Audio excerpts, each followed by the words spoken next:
help of Hashem, we are learning Megillah Daf Dalit. We left off on Daf Gimel Amid Beis Mamish at the end of the Amid Ve'amar Rabbi Yeshua ben Levi. We already began on Daf Gimel Amid Beis quoting different statements of the great Rabbi Yeshua ben Levi. We're going to have some very important statements, and we'll do the best we could in limited time just to touch upon these topics. Nashim Chayavais B'Mikra Megillah. Sha'af hein hoyu ba'oisa hanes. How important is the statement? And we're going to learn a Tosfos that's equally important, that we find in many miracles. Sha'af hein hoyu ba'oisa hanes. We find this by Megillah. We find this by Chanukah. Tosfos says that we find Sha'af hein hoyu ba'oisa hanes by, let me remember, by Pesach. But hold on. When I say by Pesach, do you have the rabbinic laws of Pesach, like drinking the 4 cups, for which we say women are obligated because sha'af ein hoye ba'isa hanes. But then we have biblical mitzvahs, and Tosfos innovates that we never say regarding a biblical commandment that since they were part of the miracle, they're obligated. The concept that women were also part of the miracle, and thus obligated to keep it, is only said by rabbinic mitzvahs. That's a very important Tosfos, and other nuance that we'll learn when we learn the Gemara. We're going to learn the din that Chachamim hekelu al akfarim liyos magdimin loyem aknisa k'dei sheyisapku mayim amazon lachem shebekrachim, a topic that we spoke about on the first daf, on daf beis, that why exactly made the villagers at times anticipate or advance the reading to the 11th, 12th, and the 13th. And we said, the Gemara said, and that's going to be today's daf, because they were the ones that supplied all of the needs of the people that lived in the cities. Now we will have to clarify, and therefore we are doing something to benefit the residents of the cities, or we are doing something to benefit the villagers. Who's getting who is getting the advantage? Who are we trying to massage? That will be very important, and that will clarify. The Gemara is going to clarify, and we are doing things to the benefit of the villagers. We are benefiting the ones who are mashpiyim and not to the ones who are the mekablim, as we'll speak out when we learn the sugya. Our Mishnah, which went through all of the cases of when did the 14th fall out on the day of the week, when the Mishnah spoke about the 14th falling out on Friday, so our Mishnah says that what?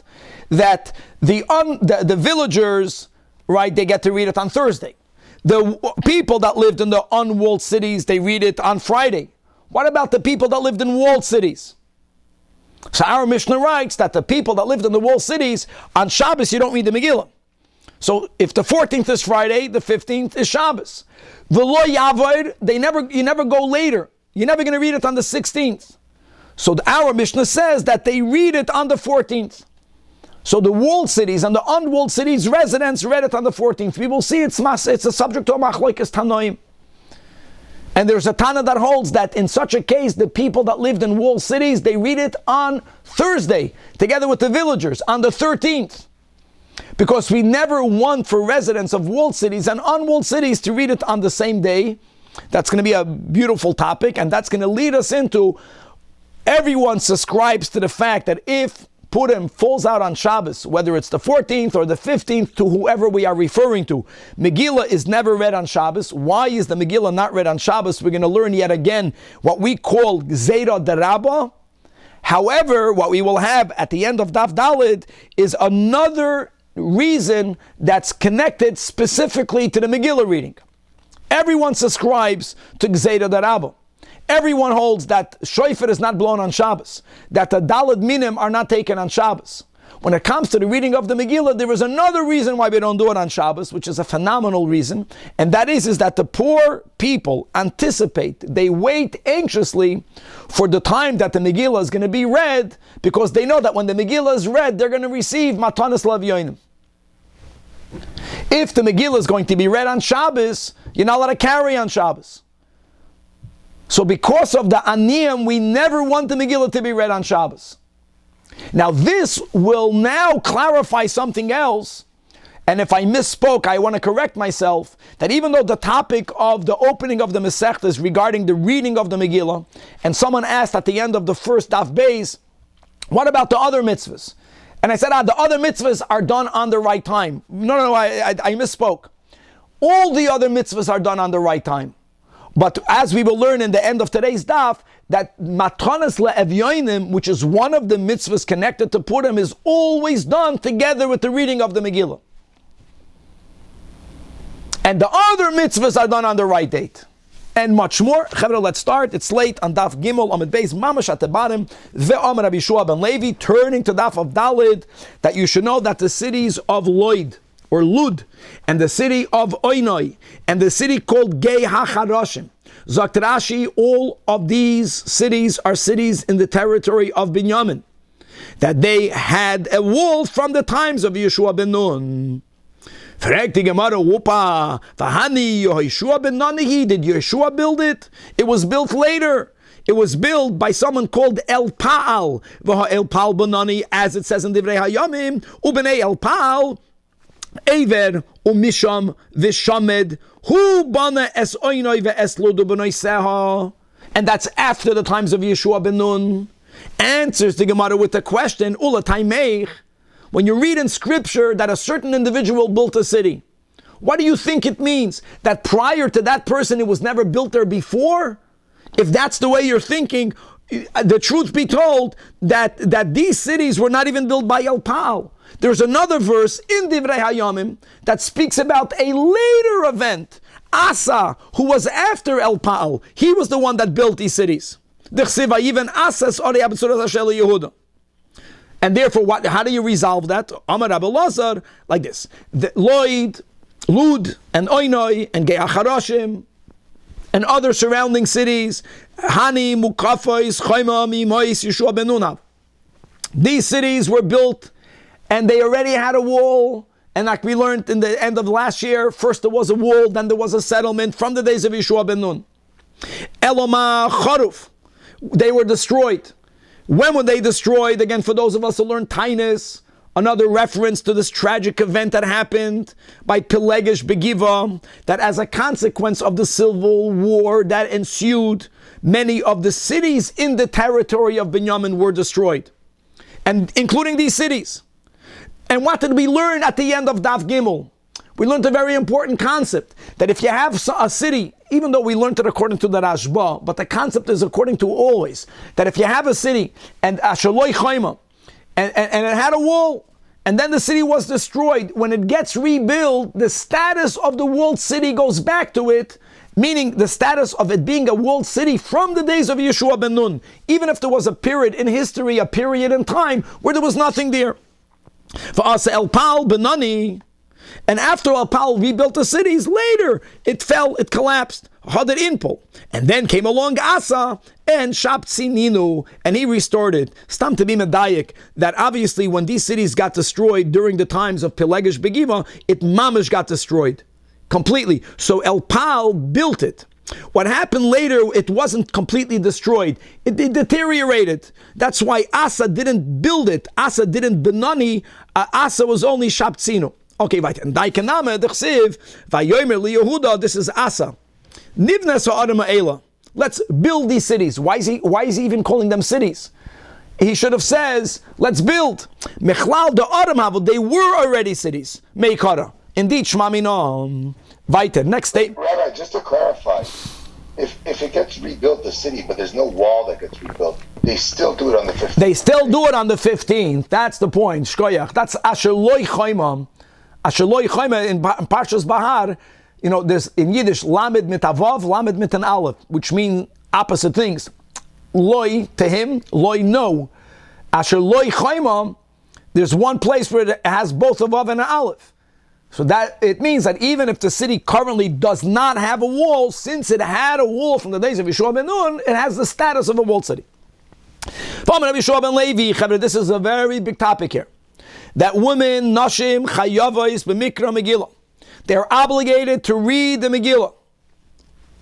How did we begin our Masechta, my friends? What did we speak out? That it doesn't say Koren es Megillah. It says Megillah nikreis, in the passive. And we spoke out that unlike Shema, where you have to read it, there's no obligation for you to read it, there's an obligation for you to hear it. Now, if you have a kosher Megillah, many people read along, but you fully fulfill your obligation by listening. The fact that Rabbi Yeshua ben Levi says the words, Nashim ar chayavos b'mikra Megillah, So Tosfos, the third Tosfos, brings a bahag that actually understands that even though they are obligated, it's not exactly the same level of obligation. And therefore, can women read the Megillah for men? This is a multi-layered question. We're going to have later in Masechtas Megillah a concept of kavod tzibur, but putting that aside, the Bahag writes that a woman cannot read for men, only for other women. Because being medayik from this expression. And Tosfos disagrees with that. So just to know, first of all, when we say that women are obligated, there's a machlokes whether it's exactly the same level of obligation or whether it's a different type of obligation. With this nafkamina. Having said that, it says in Shulchan Aruch and says in the Mishnah Berurah, and that's the tradition, that women traditionally don't even read for other women. But me'ikar adin, a woman can read for other women, and then whether a woman can read for men aside of the issue of kavod tzibur, that will be this topic of this Tosfos, being medayik nashim chayavos b'mikra Megillah, unlike the expression that we have in our Mishnah Megillah Nikreis, which emphasizes we have to hear, should be read for us. Here the emphasis is you have to read it. But why? But let's go back to the general idea. Women, it says in Kedushin Chavtes that all positive commandments that are time-bound, mitzvahs seishas man gerama, women are exempt thereof. Why are they obligated? Says Rabbi Shua ben Levi, sha'af hein hoyu ba'oisa hanes, because they were part of the miracle. Here again, a big machlokes. How to understand it? Let's read inside the fourth Tosfos. Let's read it inside. Perush Rashbam she'ikar hanes hoy al yodam. Not that they were also part of it, that the miracle came about specifically through the women. Where is that? By Purim, through Esther. And we're going to Chanukah, by Yehudis. Right, she cut off the head of that general. By Pesach, shebeschos tzidkani shebeoisa ador nigoalu. So says the Rashbam. Comes Tosfos and he says, I disagree with you, Rashbam. Sha'af ein hoye beoisa hanes is mashma that they were part of it. Not that they were the ikar. The kasha, the loshin sha'af hein mashma, that they are tfeilos. And ule perusha, according to the Rashbam, hoyloi loimer shehein, they are the miracle. Not sha'af hein hoyu. Sha'af hein, they are also. So that's a very big machlokes. And many link this machlokes to the topic we spoke out before. Are they obligated on the same level? According to the Tosfos, yeah, because they are part of it. According to the Rashbam, that they have the mainness, maybe they have a different level of obligation. That l'chayr is connected one to the other. Now, Tosfos brings out something very important. And Tosfos says that we find regarding women's obligation of eating matzah, that they are obligated. But the Chazal tell us in Pesachim, it's a time-bound mitzvah. Because we make a hekesh between those who are prohibited and not eating chametz, which are women also. In the same verse, they are obligated to eat matzah. Why do we have to have such a hekesh? Sha'af hein hoye ba'oisa hanes. Right? B'schus nashim tzidkaniyos. So Tosfos says over here that sha'af hein hoyu ba'oisa hanes is only a reason to obligate women in rabbinic mitzvahs, which will include during Pesach the Dalet Kaisis, Chanukah, Purim. When it comes to biblical obligations, we never use the logic sha'af hein hoyu ba'oisa hanes. And I'll give you a raya. We left Mitzrayim, we lived in the Anan Yaakov, so women also lived in the Anan Yaakov. Yet women are exempt from sitting in the sukkah. It's only said by rabbinic mitzvahs. Let's go back in the Gemara. Here we go. Purim shechalias b'Shabbos. And again, the premise is that we don't read the Megillah. By the way, it never happens nowadays that the 14th falls on Shabbos. But if that were to happen, even though the Megillah is not read, yes, that the speeches that are given, the halachas that are discussed, should be all about Megillah and about Purim. Says the Gemara, hold on, my Iriya Purim. This is not unique to Purim. Every Yom Tov Nami, the Tanya Moshe Tikkun Lemeli Yisrael, Shiyu Shoyalim V'Darshan B'Yoni Shal Yoim, meaning that during Pesach, what should the rabbi speak about? Speak about the Pesach. By Atzeres, speak about Atzeres. By Chag, speak about Chag. So of course, on Purim, the topic should be about Purim. So he says, no. Purim, there's a chiddush. Itzrich Elohu. Itzrich Alei. Because now the Teiman Mishum Darabba, as we will learn on Daf Dalad and Beis, God willing today, that the Megillah may not be read because people might end up carrying the Megillah when they would learn in public. So halachas of Pesach will learn by heart. But when you darshan psukim in the Megillah, how do you think you do that? Not everyone knows the Megillah by heart. Many times when the rabbi would give a speech, he would open up a Megillah and he would read from the Megillah. So here you would think that if you're going to be using the Megillah as your text source, or when the people are coming to shul to hear the drasha, they might bring a Megillah with them, and they might end up carrying. So maybe we should extend the Gezerah by saying, not only don't read the Megillah, don't darshan about the Megillah. Kamash Malah, no, reading the Megillah was a fear of Rabbah, but giving drashas about psukim in the Megillah is completely permitted. Next, for Amar Rabbi Yeshua ben Levi, Chayiv Adam Likrais Megillah Balayla, that you are obligated to read the Megillah at night, Velin Shenoisa Bayoim, and to be meshana it during the day. 2 points. Point number 1 is what we spoke out when we learned the Mishnah. The whole Mishnah is speaking about how the villagers, according to Rashi, have a problem because they don't have a Baal Koira. And since they are gathering anyways, it's the day of assembly, they're gathering Mondays and Thursdays in the bigger cities, so they might as well chaparayt and hear the Megillah then. And we asked the obvious question, well, people gathered Mondays and Thursdays to hear the Torah, to go to Beis Din during the day. What about at night? So just to repeat, many Achronim are of the opinion that during the times of the Mishnah, the Megillah was never read at night. That who enacted the Gezerah to read the Megillah at night? Rabbi Yeshua ben Levi. At the beginning of the era of the Amoraim. But it comes from the times of the Gemara. That's number 1. Number 2, the word Velishenoisa is enigmatic. That word can mean to learn about it during the day, to learn, or it can mean to repeat it, like Mishnah Torah. And that has to be clarified. So Shenemar, as it says, and he's quoting a pasuk in Tehillim, Elokai, Ekra Yoimam V'loisana. It's a very painful pasuk. He says, my God, I call out by day, and it feels to me as if you don't answer. V'layla, and I call out at night, V'loi dumiali, but there's no respite for me, because again, I don't see you answering me. Since the verse speaks about calling out by day and by night, so you do the Megillah by day and by night. Now, Savar Minei, when Rabbi Yeshua ben Levi taught this halacha, what they understood, and it was a misunderstanding, that lemikriya balayla, he said likrois by night, to read it. But when he said the words velishenoisa, they understood velishenoisa means velemisna masnisin didabimim, to learn Mishnayis Megillah during the day. Mishnayis. So Amar Lahu Rabbi Yirmiyah, no, you misunderstood. That what he means, going to Amri Inshi, just like when people say, Ever Parsha Sada, let me learn this Parsha, and V'isnaya means I will repeat it. What Rabbi Yeshua ben Levi means to say is that the same Megillah is read by night, and then it's read by day. And I want you to know that the Iker Mitzvah is by day. The chiddush is we also read it at night. And itmanami, Amar Rabbi Chelboy, Amarula Bira, Chayiv Adam Likrois Megillah Balayla, Velishenoisa Bayoim.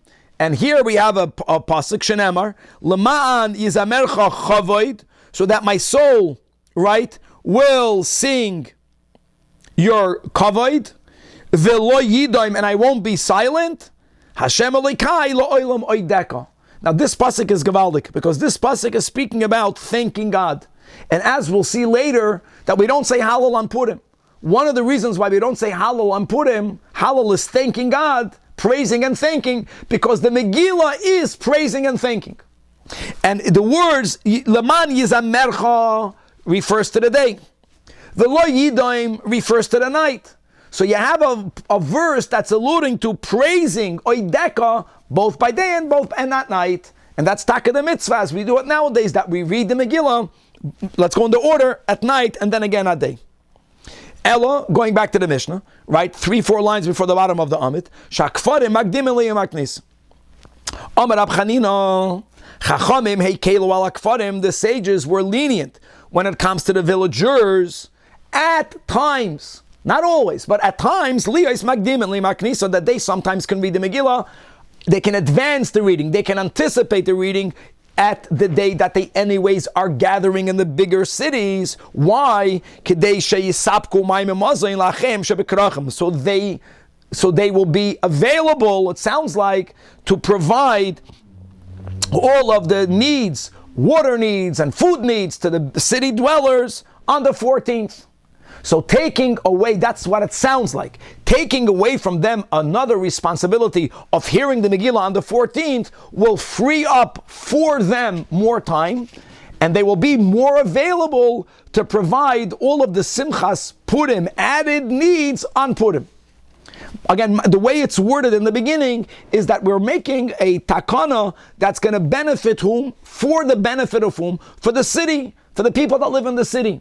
That they're, Amazon deliverers, for them not to be busy in shul, so they should get that out of the way, so they can go and deliver everything that they can deliver quicker. Daf Daled Amud Beis. Now we got a problem with that, because we keep on mentioning that the people that live in the villages don't always read it on a prior date.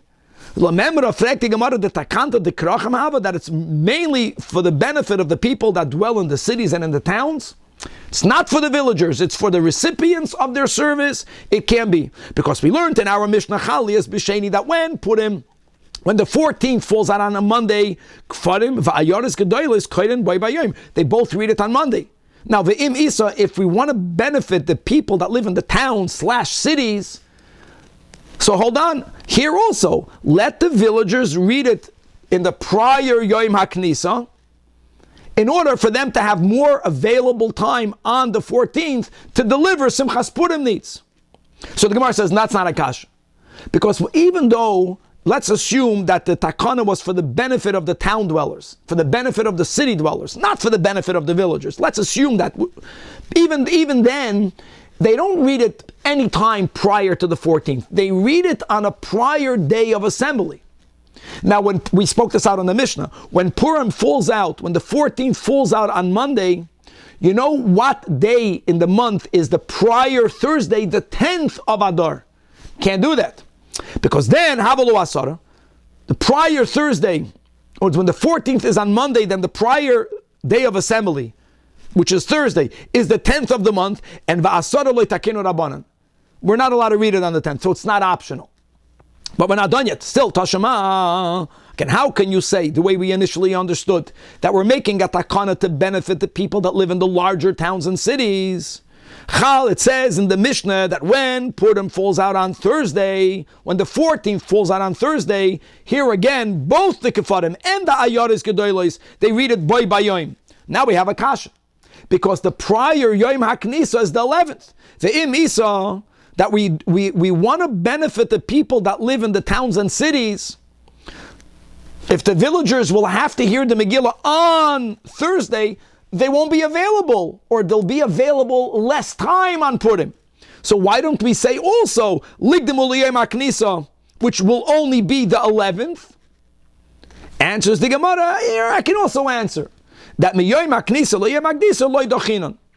We never go back from one day of assembly to the prior day of assembly. Loi plug. If you're not going to make that an absolute, then let's go the pshat. Then sometimes when Purim will fall out on a Monday, erroneously they're going to go hear the Megillah on the 10th on the prior Thursday. So they made a rule: you never anticipate, you never advance from one day of assembly to a prior day of assembly. But now we're going to come to the checkmate. Tashema, it says in our Mishnah.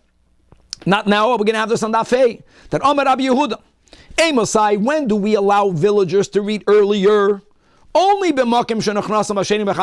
only if they anyways indeed gather in those local towns and cities on Mondays and Thursdays. But if these villagers, the villagers that live here, they never go to Mondays and Thursdays to hear Kriyas HaTorah. They don't go to the basin. They never gather there. So then they don't have this dispensation. Now we have a kasha. That if we are going to continue with this wrong assumption that the main takana, the isal kadaitach, that takanto de krachmi, it's done for the benefit of the mekabelim, for the benefit of the recipients of the service of the villagers. So just because the villagers, mishum de ein chras masheni v'chamishi, so mafsid de luhu lekrachen, why should they lose out?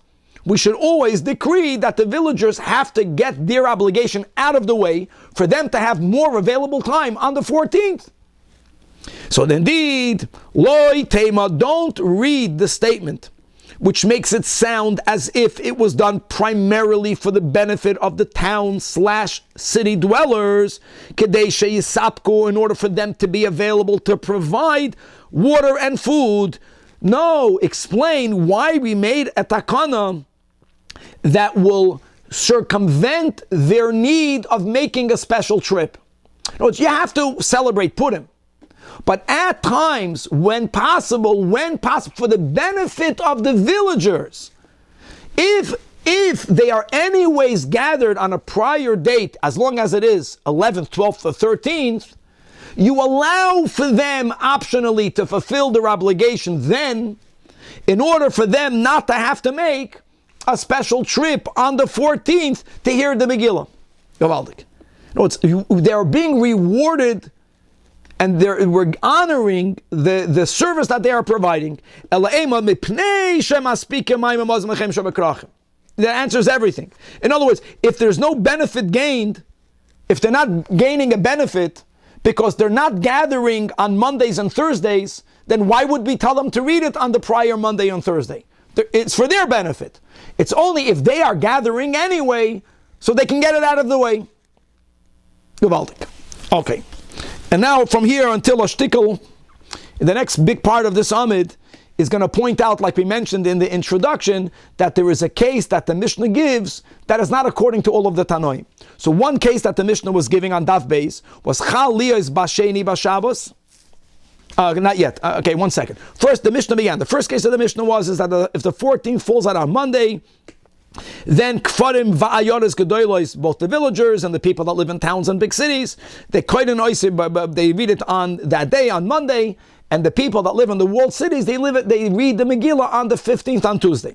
Now, my Shna Reisha the Nakat Sedura the Yarcha, the Mishnah began speaking the Seder of the days of the month, Megillah Nekreis, Biyud Aleph, Biyud Beis, Biyud Gimel, etc. My Shna Seifa, the Nakat Sedura the Yoima. When we learned the Mishnah, we asked, why does the Mishnah begin with Monday, not on Sunday? Here we're asking Bachlal, why does the Mishnah begin with the orders of the day of the week? Why don't you continue to speak out? When do you read? The Mishnah says you read the Megillah is heard on the 11th, 12th, and 13th. Let the Mishnah now give you the case. Case number 1 is where you read it on the 11th. Case number 2, where you read it on the 12th. Case number 3, where you read it on the 13th. Follow the Seder. Answers the Gemara, Aida de Mesap Chilei, is if we were to give you the case of 11th, 12th, and 13th, it would have therefore recorded the days of the week in a reverse order. Let's work this out. When is the Megillah read, my friends, on the 11th? That's only if the 14th falls out on Sunday. Since you're Magdim L'Yom HaKnisa, from Sunday to the prior Thursday, if the 14th is Sunday, then the prior Thursday is the 11th. What would be the next case if you're going to follow the Seder of the months? 12th. When is the Megillah read on 12th? When the 14th falls on Shabbos.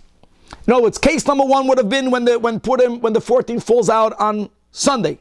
Case number 2 would be when 14th falls out on Shabbos. What will be the case that the villagers read it on the 13th? When it falls out on Friday. When the 14th falls out on Friday, they read it Thursday, the day before. So imagine, so you're going to go Sunday, Shabbos, Friday. In other words, following the Seder of 11, 12, 13 would be mesader the days of the week behepech. That we don't want to do. So therefore, nakat sedura the yoma, we go by the days of the week.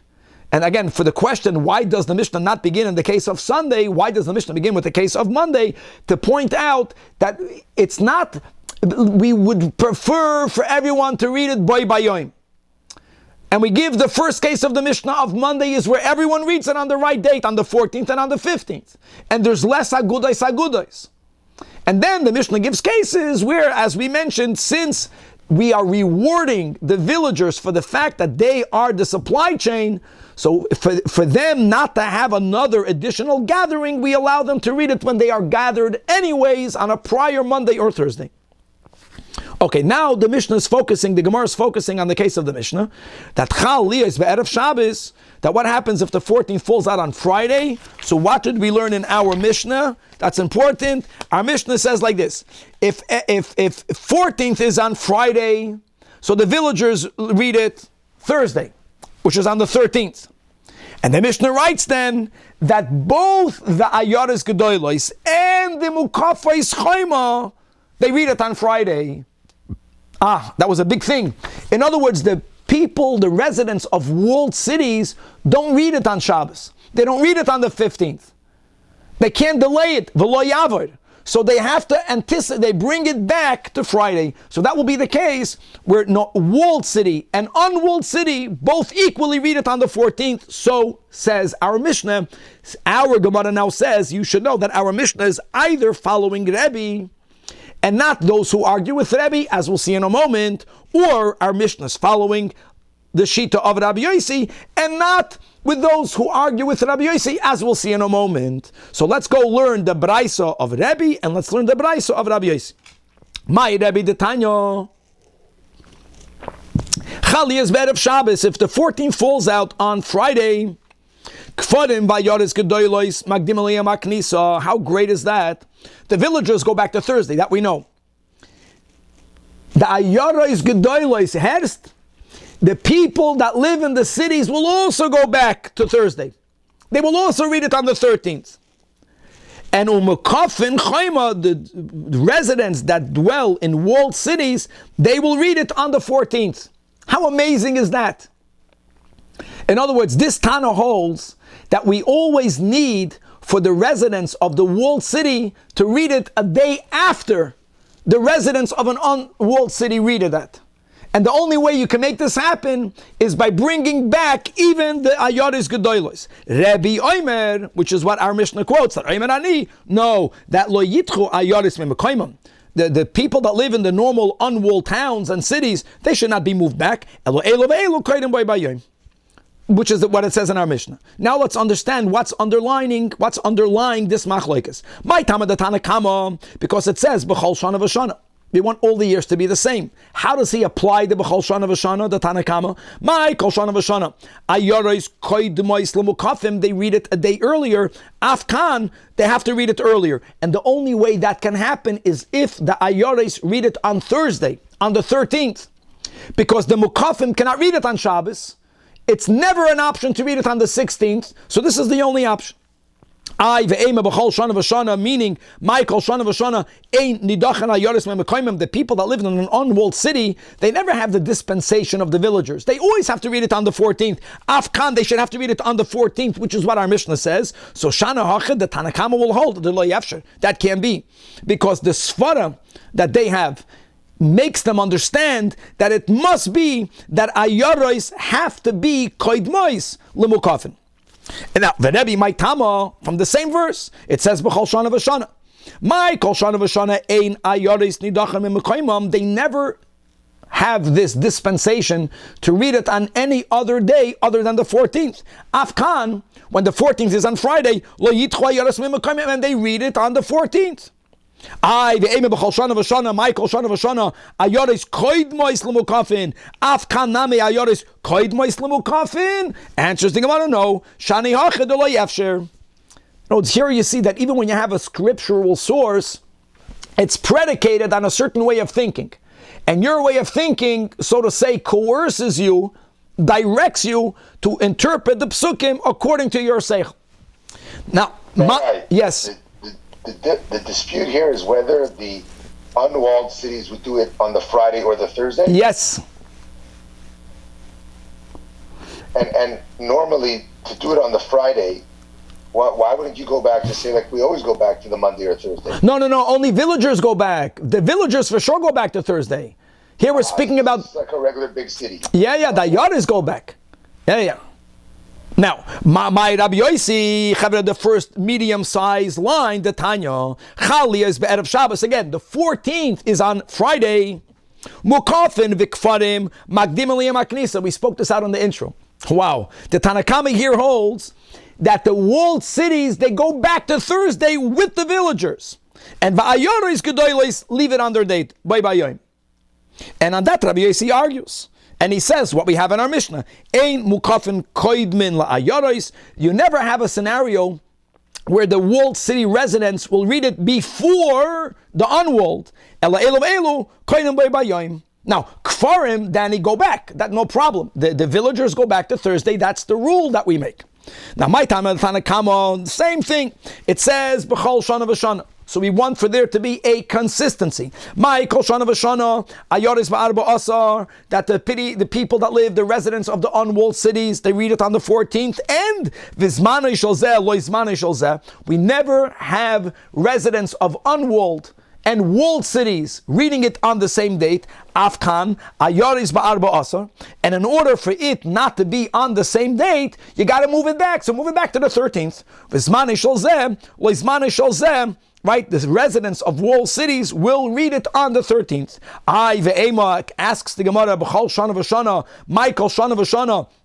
You never have a case where mukafin koidmin la'ayoros, afkan ein mukafin koidmin la'ayoros. So shana ochad lo yavsh. Now, my time of the Rabbi Yossi, same b'chol shana v'shana. The first widest lines. My kol shana v'shana ein mukafin koidmin la'ayoros. You never have a case where there's residents of the walled city. They read it before the unwalled. Afkan ein mukafin kremlei ayaris. At least read it on the same date. I ve'ema b'chol shana v'shana. My kol shana v'shana zmani sholzeh. Lo zmani sholzeh. Afkan zmani sholzeh. Lo zmani sholzeh. And what you are doing, you Rabbi Yossi, you our Mishnah, you're having them read it on the same 14th. Okay? Delo yafsher. Gewaldig.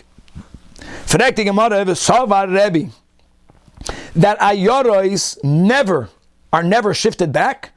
That's not true. And by the way, this kasha is also on our Mishnah. That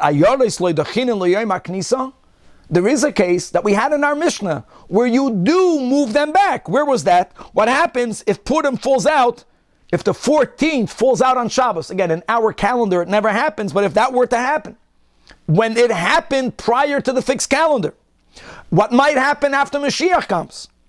Kfarim magdimin loyoyim haknisa.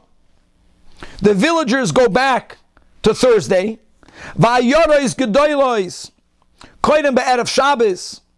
And the people that live in unwalled cities, right, they go back to the 13th. That's not what it says in our Mishnah, but that's the sheet of the Tanakh. And umukafa is chayma lamachar, because the walled city residents celebrate it on the 15th. When the 14th is on Shabbos, so Shushan Purim is on Sunday, it stays in its place. Rabbi Omer ani. Since you can't read it on Shabbos, as we'll see soon, plus, so once you're moving it back, that's what we explained in our Mishnah. Already move it back to have less agudos. But you see that the Rebbe does subscribe to a case where ayaros are shifted back. So the Gemara says, of course, but you can't compare one case to the other. Hachi hashte. Over there, since Zmanam Shabbasi, when the 14th falls out on Shabbos, which is this case of the Braisa, they have to be moved. All what Rebbe is saying is, since you have to move them back another day. Choyel de nitchu yidachu all the way back. For there to be more achdus, for more people are reading it on the same date. But our case that we are discussing is when the 14th falls out on Friday. Why would you move it back? Friday is the boy bayim. Now, Kaman, Azla, Ha, the Amar Abchelboy, Amar Afuna, that Purim, that falls out on Shabbos. Hakoil nidachim loyoy maknisa. Listen to us. Everyone will be shifted back to Thursday. So the Gemara says, whoa, 1 second. We got to clarify the statement. Hakol nidachim, everyone. It can't be everyone, because the people, the dwellers of walled cities, they have to celebrate it on the 15th. The 15th is on Sunday. Why would they move back to Avdi Lamacher? Ella, Kol HaNitcha, all those who have to be moved, which is Kfarim, And Ayanos should all go back L'Yom HaKnisa. Who does that statement ascribe to? That follows Rabbi, like our Mishnah. End of Sugya. Everything we said now is based on the fact that if the 14th falls out on Shabbos, the Megillah is not read on Shabbos, the Kuli Alma Mia Megillah b'Shabbos Lekarina, and why not? Says the Gemara Amar Rabba. We had this in Psachim, and in Sukkah, and Rosh Hashanah, and in Beitza, and now in Megillah. Wow. That what? Hakol Chayavim b'Kriyas Megillah. And today we learned another layer of Hakol Chayavim, men and women. And the Ein HaKoil B'Kiyam B'Mikra Megillah. Not everyone knows all of the detailed laws regarding the reading of the Megillah, which might include you won't know whether your Megillah is kosher or not. Gzeira, Shema, Yitlenu B'Yada, you might take the Megillah in your hand, V'yelech Eitzel Baki, Lilmoid, and to go to the expert to learn, V'yavirenu Arba Amis B'Reshus Harabim, and you might end up carrying it 4 cubits or more in the public domain, violating the biblical Isser of Hoitzah, as Tosfos, we quoted the Tosfos a few times above, that why don't we say you might end up taking it from Reshus Hayachah to Reshus Harabim? So Tosfos says, for that we have less fear, because when you come to your Askufa, you're going to remember, I'm going outside. But if you are already in the street, there's no markers in the Reshus Harabim Daladamas. It's your Daladamas. It's a personal Daladamas. So there's a higher chance that you're going to end up transporting it daladamas b'reshus harabim. And behind no time of the shofar, even though shofar is a much greater level, it's a mitzvah say de'oiraisa. You don't blow shofar when Rosh Hashanah falls on Shabbos, and that's the reason of lulav. Even when it's the first day of Sukkot, which is also of a biblical nature, you don't take the lulav on Shabbos. Comes along Rav Yosef, and as Tosfos writes over here, Rav Yosef is not arguing on Rabbah. Look inside the last Tosfos in the Amid, because Rav Yosef agrees regarding shofar, regarding lulav, you don't blow the shofar Rosh Hashanah Shechaliyas b'Shabbos. He agrees with that. Rabbi Yosef is looking for an additional reason. Back inside our Gemara. Mepnei she'einayim shal aniyim nesuyois b'mikra Megillah. The eyes of the paupers are anxiously awaiting for when will finally Purim come. Because they know that when the Megillah is going to be read, they're going to get a lot of gifts. Matanis levyonim. Shabbos, you're not allowed to carry. Even if we would not have a fear of someone carrying the Megillah, if you would read the Megillah on Shabbos, they would not get the type of matanos. So for that, you don't read it on Shabbos. Tanya nami achi, afal pisha amru kfar magdim l'yom haknisa. Here, even though the Mishnah emphasizes the mitzvah of reading the Megillah, and yes, the villagers at times read it on an earlier Monday or at an earlier Thursday, the Mishnah only spoke about the Megillah reading, Goivin boy bayoim umachalkim boy bayoim. You collect and you distribute the gifts of the aniyim on the day of the reading. Hold on, the words afal pi doesn't fit. Adarabba, mishum da amru. The wording should have been, since you move the reading, you also move the gifts, and that's what it means. Elo hoyil va amru shekfara magdim aliyah maknisa. Guys, villagers also have aniyim. No, it's wherever the community, whenever they are reading, on that day, you give the gifts. Goivim boy bayoim, umachalkim boy bayoim. You collect it and you give it out. Mipnei sha'aniyim sha'eineihem shal aniyim nesuois b'mikra Megillah. So we always put together matanis levyonim and when you read the Megillah, but it's only these 2 mitzvahs. Now it's clear. Aval daf hey on the top. Simcha, for example, Rashi writes about simcha shal maichol umishta einoi noi heges ella bizmana. So, and for the villagers, or for the various cases that we had in today's daf, no, it's what goes together, Megillah, Matanas Avyonim, and the mitzvah of Simcha stays on the correct date. A lot more to be continued.